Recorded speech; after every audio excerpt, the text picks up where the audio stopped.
La relatora especial de la ONU sobre ejecuciones extrajudiciales aseguró que cuenta con pruebas creíbles que vinculan al príncipe heredero de Arabia Saudita, Mohammed bin Salman, con la muerte del periodista Jamal Khashoggi, asesinado el 2 de octubre de 2018 presuntamente en el consulado de Arabia Saudita en Estambul.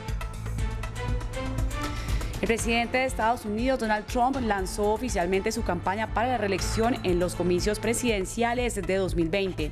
La admiración, las que él denomina noticias falsas, y los directos ataques contra sus rivales demócratas fueron los ejes centrales de su discurso. El lanzamiento fue en Florida, estado decisivo en las contiendas electorales. Y en la segunda ronda de las votaciones en busca del sucesor de la primera ministra británica, Theresa May, el exalcalde de Londres, Boris Johnson, confirma su liderazgo. Logró el apoyo de 126 de los 313 diputados, consolidándose como el favorito. Johnson aseguró que es necesario prepararse para un Brexit sin acuerdo el 31 de octubre. Actualizamos la información de América Latina y el mundo aquí en France 24. Bienvenidos, mi nombre es Liliana Valencia. Iniciamos con información del caso de Jamal Khashoggi, el periodista saudita, columnista del Washington Post, que fue asesinado el 2 de octubre de 2018 presuntamente en el consulado de Arabia Saudita en Estambul, en Turquía. Este miércoles, el informe de la relatora especial de la Organización de las Naciones Unidas aseguró que cuenta con pruebas creíbles que vinculan al príncipe heredero de Arabia Saudita, Mohammed bin Salman, con el asesinato del comunicador. Este hecho causó una crisis internacional y tensión entre Estados Unidos y varios países de la región. La relatora especial en materia de ejecuciones extrajudiciales pidió al secretario general del organismo poner en marcha una investigación criminal internacional por este suceso. No hay forma en que los líderes de ese Estado, incluyendo al príncipe de la corona, no estuvieran al tanto de esas violaciones. De hecho, hay evidencia creíble, que señala que estuvieron involucrados. Lo que se necesita investigar es hasta qué punto el príncipe heredero sabía o debió haber sabido lo que le ocurrió al señor Khashoggi. Si directa o indirectamente incitó al asesinato, si actuó sin la diligencia debida. Si podría haber prevenido la ejecución cuando inició la misión y falló en lograrlo. Desde la ciudad de Orlando, en el estado de Florida, el presidente de Estados Unidos lanzó oficialmente su campaña para la reelección a un segundo mandato. Durante un poco más de una hora, el discurso de Trump estuvo enfocado en sus logros, las noticias falsas y en ataques directos a la oposición demócrata. El actual líder de la Casa Blanca pidió un terremoto en las urnas para vencer a sus opositores y asegurarse del poder hasta principios de 2025. Veamos el informe de Andrea Maya. Miles de personas asistieron al encuentro con el presidente Trump en el estado de Florida. Acompañado de la primera dama y el vicepresidente Mike Pence, el mandatario estadounidense hizo oficial su participación en las elecciones presidenciales de 2020. Esta noche estoy ante ustedes para lanzar oficialmente mi campaña para un segundo mandato como presidente de Estados Unidos. Les puedo prometer que nunca los decepcionaré. La inmigración, las que llaman noticias falsas y directas arremetidas contra la oposición demócrata, incluyendo a su ex rival Hillary Clinton, fueron algunos de los temas centrales. Nuestros oponentes demócratas radicales están guiados por el odio, los prejuicios y la rabia. Ellos quieren destruirnos y quieren destruir nuestro país tal y como lo conocemos. Es inaceptable, eso no va a suceder. Hacer el anuncio en la Florida no es casualidad. Se trata de un estado importante en la contienda y ganarlo sería clave para la permanencia de Trump en la presidencia. Mientras que el presidente daba su discurso, cientos de personas manifestaron contra las políticas del líder de la Casa Blanca a las afueras del centro de convenciones. En algunos sectores de Nueva York, la ciudad natal del mandatario, las intenciones de Trump no fueron bien recibidas. Estos últimos 3 años han dejado muchos daños. Cuando pienso en las innovaciones que podrían haberse implementado y donde podríamos estar hoy en día en lugar de estar donde estamos, es un gran paso hacia atrás. El 3 de noviembre de 2020, los estadounidenses irán a las urnas para escoger al próximo presidente de Estados Unidos. Continuamos en Estados Unidos porque Patrick Shanahan, secretario de Defensa interino justamente de este país, renunció a ocupar permanentemente el cargo más importante del Pentágono debido a una serie de incidentes de violencia que salpican a su familia. Informe de Alexandra Ruiz. Patrick Shanahan, un ex ingeniero de Boeing que tan solo en 2 años llegó a ocupar uno de los cargos más importantes en el Pentágono. El secretario de Defensa interino renunció este martes para ser candidato a ocupar el puesto permanente como secretario de Defensa. Donald Trump dijo que lo hizo para dedicar más tiempo a su familia. Patrick Shanahan, quien es una muy buena persona, va a tomarse un tiempo para solucionar sus asuntos familiares y yo quiero agradecerle por su servicio. Él es una estupenda persona y yo sé que este va a ser un tiempo difícil para él. Sin embargo, una verificación de antecedentes del FBI sacó a la luz un pasado oscuro, un violento altercado en el 2010 con su entonces esposa Kimberly, y un año después, uno de sus 3 hijos fue arrestado luego de golpear a su madre con un bate de béisbol. Esto según revelaciones de la prensa estadounidense. La oposición demócrata no tardó en reaccionar. Yo solo voy a decir una cosa, y es que este fiasco de Shanahan muestra el desorden en la seguridad nacional y la política exterior de esta administración. Su retirada se produce en un momento de alta tensión por la crisis con Irán y sumerge a Estados Unidos en el periodo más largo de su historia desde la salida del general James Mattis en enero pasado, sin un secretario de Defensa confirmado por el Senado. En noticias de Europa, Boris Johnson se consolida como el favorito para convertirse en el líder de los conservadores y en reemplazar a Theresa May en el cargo de primer ministro del Reino Unido. En la segunda votación, el exalcalde de Londres logró el apoyo de 126 de los 313 diputados británicos. Posteriormente, en un debate televisivo, reiteró que el Brexit debe producirse el 31 de octubre y aseguró que es necesario prepararse para una salida de la Unión Europea sin acuerdo. Informe de Valentina Torres Sánchez.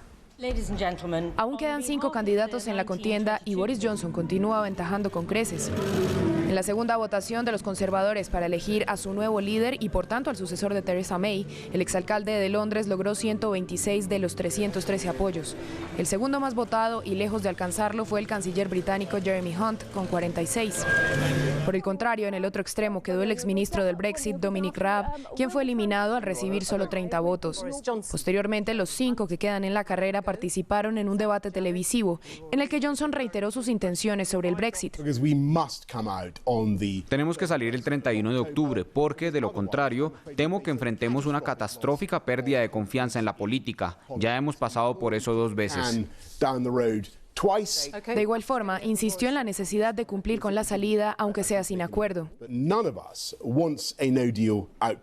Ninguno de nosotros quiere salir sin acuerdo. No queremos un Brexit desordenado, pero es importante prepararse para esa eventualidad. Es responsable hacerlo. En las próximas horas se llevará a cabo la tercera ronda de votación y los 4 aspirantes con más apoyos volverán a enfrentarse el jueves, cuando quedarán 2 finalistas. Será entonces cuando los 160.000 afiliados al Partido Conservador tendrán que votar en una encuesta postal. Se espera que el nuevo líder Tory sea elegido a finales de julio. Vamos con información de América Latina. Aquí en France 24, el Senado de Brasil rechazó el decreto de liberación de la venta y porte de armas propuesto por el presidente Jair Bolsonaro. El mandatario espera ahora que la Cámara Baja voten a favor de la medida y así eviten su caída. Jair Bolsonaro apoyó buena parte de su campaña electoral en esa iniciativa que pretende armar a la sociedad para promover la autodefensa. Sin embargo, la mayoría de los senadores consideró que un tema de esta naturaleza no puede ser decidido por decreto y solo puede tramitarse bajo la forma de proyecto de ley.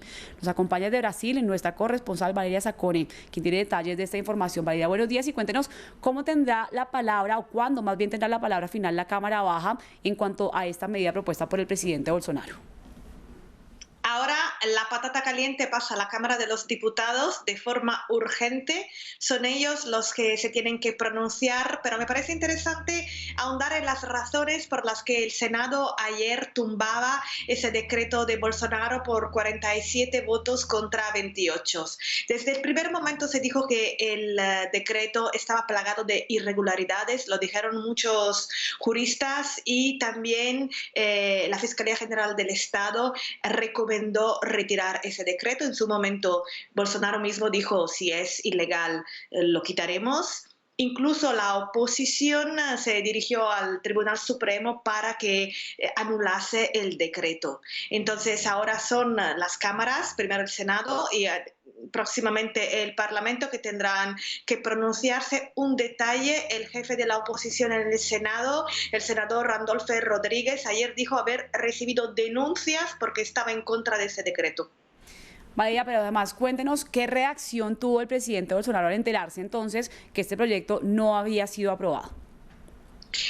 Para Bolsonaro es el primer gran revés. Hay que recordar que Brasil es un país semipresidencial donde el Parlamento tiene muchísimo poder. Se vio con el impeachment de la expresidenta Rousseff. Él sabía que esto podría acontecer y de hecho hubo una gran campaña en las redes sociales a favor del decreto, y él mismo ayer pidió a los senadores que no dejasen morir este decreto. Pero también dijo una frase muy emblemática: no soy un dictador, soy un demócrata, en referencia a que no puede hacer nada si el decreto lo tumba. Ahora la pelota está en el tejado del Parlamento y en las próximas semanas veremos lo que decide. Gracias por la información, Valeria Sacone, desde Brasil, y continuamos con más noticias. Investigadores internacionales iniciarán procesos judiciales contra los sospechosos de haber derribado el vuelo MH17 de Malaysia Airlines, que cayó en el este de Ucrania hace casi 5 años. Los fiscales del caso anunciaron que el juicio contra los 4 principales sospechosos iniciará en marzo de 2020. En julio de 2014, el conflicto armado en el este de Ucrania se encontraba en un punto álgido. Pero el MH17 de Malaysia Airlines, que había despegado de Ámsterdam, era uno de los 160 vuelos civiles con permisos para volar sobre la zona. Un incidente o incluso una agresión internacional iba a ocurrir. El 17 de julio, un misil derribó la aeronave sobre Donetsk, territorio ucraniano controlado por separatistas prorrusos. El avión se estrelló y murieron sus 298 pasajeros y tripulantes. Había 80 menores de edad. Que el hecho ocurriera en medio de una zona de conflicto activo podría haber complicado la investigación, pero no todo estaba perdido. Como el vuelo despegó de Ámsterdam, un equipo neerlandés lideró la investigación junto con oficiales de Australia, Bélgica, Malasia y Ucrania, los más afectados por el accidente. La investigación conjunta indagó registros de celulares, redes sociales, testimonios de testigos y restos. Una de las pistas clave fue un fragmento de bomba con forma de mariposa que se encontró en el cuerpo de una víctima y reveló el modelo de arma usada. Tras 15 meses, los expertos concluyeron que se trataba de un misil Buk de fabricación rusa, que fue lanzado con un sistema ruso desde el territorio del este de Ucrania controlado por rebeldes.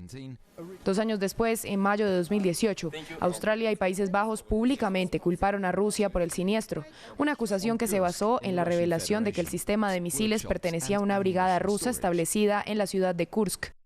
Rusia ha negado vehementemente las acusaciones, asegurando que hay motivos políticos detrás. El Kremlin insiste en que el misil fue disparado desde territorio controlado por Ucrania y que los misiles Buk habían sido retirados de la zona años atrás. Y vamos ahora con información deportiva, porque sigue la acción en la Copa América de Brasil 2019 y ayer martes Perú le ganó a Bolivia y Brasil empató con Venezuela. El conjunto dirigido por Tite no logró vencer en Salvador de Bahía al Vinotinto, que supo defender con orden táctico y sumar un valioso punto. El protagonista de la noche fue el VAR o videoarbitraje, pues el sistema le anuló 2 goles a Brasil. Escuchemos a los protagonistas de ambos seleccionados que hablaron con France 24. Tácticamente creo que el equipo fue muy bien, nunca nos sorprendieron desordenados o por algún fallo en eso. Nos sorprendieron por la calidad, por la creatividad que tienen los jugadores brasileños, pero nunca por un fallo de nosotros. Entonces eso es importante, suma, nuestro arco en cero es importante. Sí, pienso que solo hubo un equipo que propuso el juego, que propuso las mejores ocasiones, pero infelizmente el resultado no acompañó, pero tenemos que seguir, es muy temprano para hacer balance, sabemos que hay una sensibilidad, ¿no?, de desconfianza con nosotros y vamos a seguir duro para recuperar todo eso. En la agenda de este miércoles tendremos los duelos de Colombia versus Qatar y también Argentina versus Paraguay, válidos por la segunda fecha del Grupo B. Emocionantes encuentros que usted podrá ver y la información está acá en France 24. Así finalizamos y ustedes pueden continuar también con más información en nuestra página web france24.com y por supuesto aquí con nosotros. Quédense. Esto es France 24.